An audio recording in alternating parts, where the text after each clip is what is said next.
दोस्तों, आप सभी को हमने अपने चैनल की दशावतार सीरीज के पहले एपिसोड में चार्ल्स डार्विन थ्योरी के बारे में बताया था कि कैसे चार्ल्स डार्विन ने हिंदू धर्म ग्रंथों से प्रेरित होकर धरती पर जीवन विकास चक्र की थ्योरी बनाई थी, जिसके बारे में हमने आपको अपने पिछले वीडियो में बताया था। दोस्तों, आज हम बात करेंगे भगवान नारायण के पांचवें एवं पहले मनुष्य अवतार के बारे में, जिनके बारे में चार्ल्स डार्विन अपनी थ्योरी में कहते हैं कि जब पहला मनुष्य विकसित हुआ तो वो एक बौने आकार का था।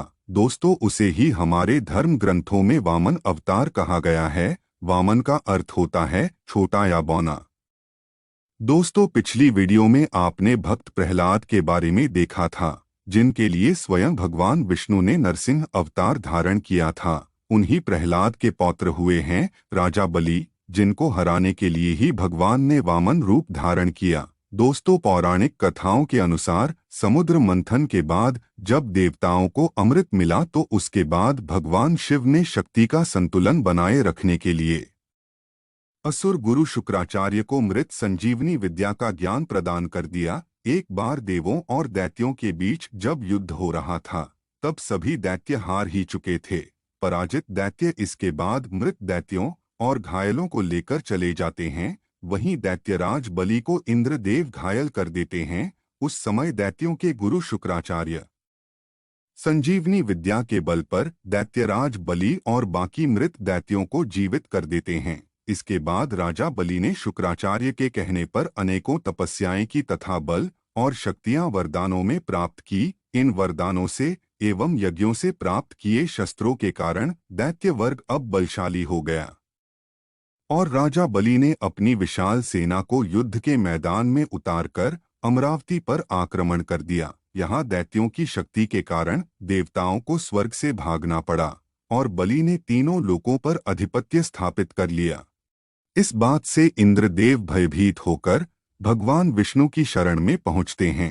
इंद्रदेव की समस्या को सुन भगवान विष्णु उन्हें सहायता करने का आश्वासन देते हैं। इधर देव माता अदिति ने भगवान नारायण की पुत्र प्राप्ति तपस्या आरंभ कर दी। भगवान विष्णु ने प्रसन्न होकर देव माता को वरदान दिया कि वो स्वयं उनके गर्भ से उत्पन्न होकर देवों का उद्धार करेंगे।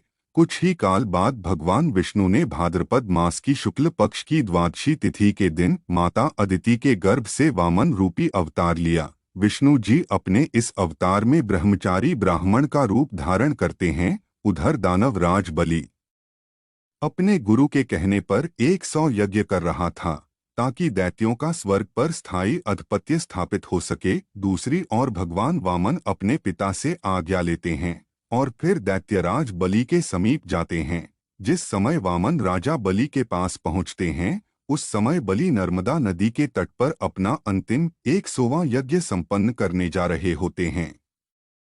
वामन अवतार लिए विष्णु जी राजा बलि से भिक्षा मांगते हैं और भिक्षा में भी सिर्फ 3 पग भूमि मांगते हैं। दैत्यों के राजा बलि अपने गुरु शुक्राचार्य के मना करने के बावजूद भी भगवान विष्णु स्वरूप वामन ब्राह्मण को 3 पग भूमि दान में देने का वचन दे देते हैं। फिर भगवान विष्णु का वामन अवतार अपने बौने स्वरूप से विराट स्वरूप धारण कर लेते हैं। वो एक पग में स्वर्गलोक और दूसरे पग में संपूर्ण पृथ्वी नाप लेते हैं। अब उनके पास तीसरा पग रखने के लिए कोई स्थान नहीं बचता। यह देख बलि चिंतित हो उठता है कि तीसरा पग रखने के लिए वह अब स्थान कहाँ से लाए, और अगर उन्होंने अपना वचन पूरा नहीं किया तो अधर्म हो जाएगा। आखिरकार बलि को तीसरा स्थान मिल ही जाता है और वह अपना सिर विष्णु जी के आगे कर देते हैं और कहते हैं, प्रभु आप तीसरा पग मेरे सिर पर रख दीजिए। वामन भगवान बलि की बात मानकर वैसा ही करते हैं और जब भगवान ने अपना पैर बलि के ऊपर रखा तो वो पाताल लोक में जा पहुंचा। तब भगवान ने दैत्यराज बलि को पाताल लोक में रहने का आदेश दिया।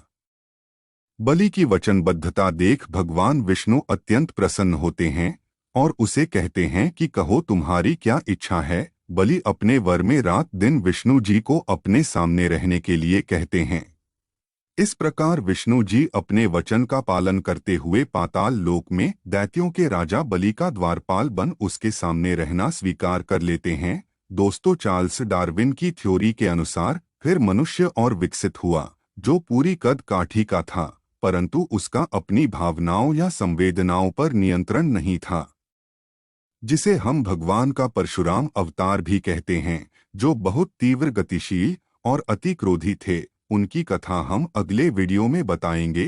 कृपया चैनल को सब्सक्राइब करें, वीडियो को लाइक और शेयर अवश्य करें, क्योंकि दशावतार सीरीज के बाद हम आपको भगवती शक्ति के रहस्यमयी एवं अति भयंकर स्वरूपों के बारे में, उनके आध्यात्मिक और आज के वैज्ञानिक परिदृश्य के अनुसार उनकी वास्तविकता के बारे में भी बताएंगे।